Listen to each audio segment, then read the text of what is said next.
John sat down with author and screenwriter Delia Ephron. Her movie credits include You've Got Mail. Ephron's recently re-released book, Do I Have to Say Hello? Aunt Delia's Manners Quiz helps parents and kids alike brush up on their etiquette. Why did you write the book? I wrote the book because I went to pick up my 8-year-old nephew at the airport, and the first words out of his mouth were, "Take me to the baseball card store, Aunt Delia." Clearly, he needed help. He needed me to guide him.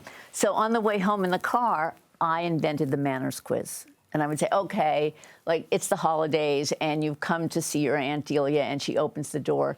Do you scream, "No kisses, I hate kisses"? Do you say, "What smells"? Or do you say, "Hi, Aunt Delia, I'm happy to see you"? And he never, ever picked the right answer, ever. I mean, he just loved to be rude. Right. But he knew what the right answer was. So it's a sneaky book I wrote.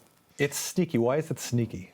Because you get to pick the wrong answer all the time and laugh hysterically, but you sort of learn what the right answer is. And I actually was speaking to my psychiatrist friend last night, and he was explaining that this is what role-playing is. And psychiatrists know this, that you have role-playing that's important in developing cognitive behavior and in learning how to react to certain situations. So you're actually having an opportunity to sit down and have the conversation about manners before you might, sort of just never even mention it.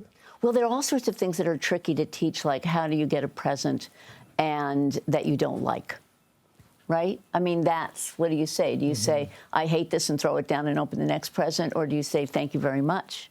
And that opens a whole conversation with your parents about, this thing about being polite and being kind to someone else. And lying. Well, it's a white lie. When is it okay to lie? When is it okay to lie? I mean, I think that these manners subjects bring up all sorts of things about life and how to behave in a more decent, kind way.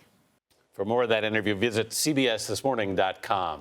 I love those drawings by Edward Corrin, right? You got a little bit of a taste of the book, but Delia covers manners in all sorts of situations. At school, in the car, in the restaurants, at the soccer field, you name it. And she's got a terrific sense of humor. She's been a friend of mine for a number of years. And I'm not surprised she's using humor here rather than pointing your finger and saying, well, it's so funny because I still remember getting those lessons about, the urge to throw down the present you don't like. I still remember that from being a kid. She could do a version 2 for adults. I think that would work as well. And I think that sort of speaks to good manners aren't all about social graces now. I mean, if you sort of think about today's day and age, it goes back to how we treat each other, right? How we respect each other, and I think it can even have broader implications. Well, I think a lot of parents have, those conversations are tough, and so any guidelines and help is always useful. And what's more important than figuring out how we treat each other as human beings? And I love your point, Vanita, that maybe the parents are going to pick it up as they're doing something. Maybe I'm doing things a little wrong. Yeah. All right, Dr. John LaPook, Dr. Holly Phillips, thank you both very much.